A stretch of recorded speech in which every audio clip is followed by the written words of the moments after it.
بسم اللہ الرحمن الرحیم۔ رب اشرح لی صدری ویسر لی امری واحلل عقدۃ من لسانی یفقہوا قولی۔ آج کا ہمارا سبق ہے سورۃ البقرہ کی آیت نمبر 116 سے لے کے 120 تک۔ ہم اس کا ترجمہ اور تفسیر کرتے ہیں۔ یہ کہتے ہیں کہ اللہ تعالیٰ کی اولاد ہے، نہیں بلکہ وہ پاک ہے۔ زمین و آسمان کی تمام مخلوقات اس کی ملکیت میں ہے اور ہر ایک اس کا فرما بردار ہے۔ وہ زمین اور آسمانوں کا ابتدا پیدا کرنے والا ہے۔ وہ جس کام کو کرنا چاہے کہہ دیتا ہے کہ بس ہو جا، وہ ہو جاتا ہے۔ اسی طرح بے علم لوگوں نے بھی کہا، جاہل لوگوں نے بھی کہا، خود اللہ تعالیٰ ہم سے باتیں کیوں نہیں کرتا، یا ہمارے پاس کوئی نشانی کیوں نہیں لاتے۔ اسی طرح ایسی ہی بات ان کے اگلوں نے کی، ان کے اور ان کے دل یکساں ہو گئے۔ ہم نے تو یقین والوں کے لیے نشانیاں بیان کر دی۔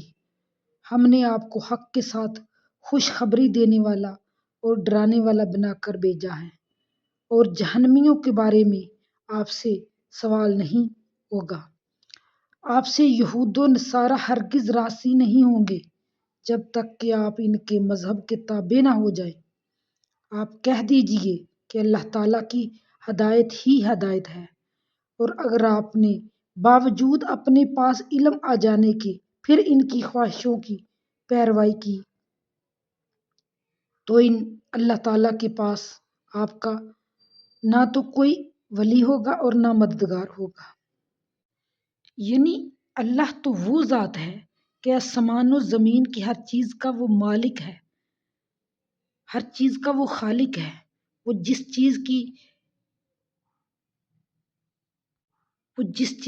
جس کام کو کہتا ہے کہ ہو جا، اور وہ اسی کے حکم سے، اس کے کن کے کہنے سے ہی ہو جاتا ہے۔ ہر چیز اس کی فرما بردار ہے، بلکہ آسمان و زمینوں کا بغیر کسی نمونے کے بنانے والا بھی وہی ہے، تو پھر اس کو بلا اولاد کی کیا ضرورت ہوگی؟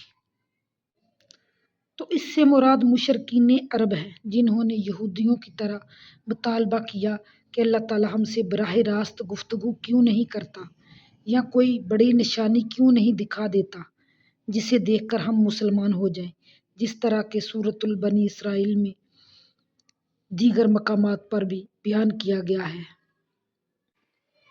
تو یہ اس بات پر وعید ہے کہ علم آ جانے کے بعد بھی اگر محض ان پر خود غلط لوگوں کی خوش کرنے کے لیے ان کی پیروی کی تو تیرا کوئی مددگار نہ ہوگا۔ یہ دراصل امت محمدیہ کو تعلیم دی جا رہی ہے کہ اہل بدعت اور گمراہوں کی خوشنودی کے لیے وہ بھی ایسا کام نہ کریں، نہ دین میں اپنی طرف سے کچھ شامل کریں اور نہ دین سے اپنی طرف سے کچھ منسوخ کریں، یعنی کہ اپنی طرف سے کوئی اضافہ نہ کریں دین میں۔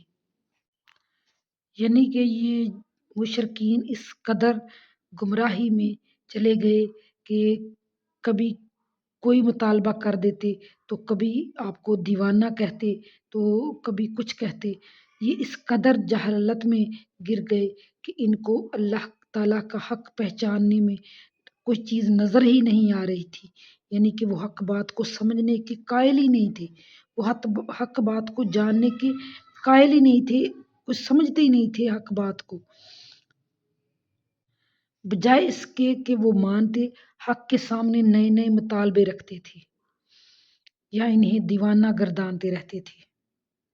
بجائے اس کے کہ وہ بات کو سمجھتے، وہ الٹا آپ کو یہودیت یا نصرانیت اختیار کرنے کو کہہ رہے تھے۔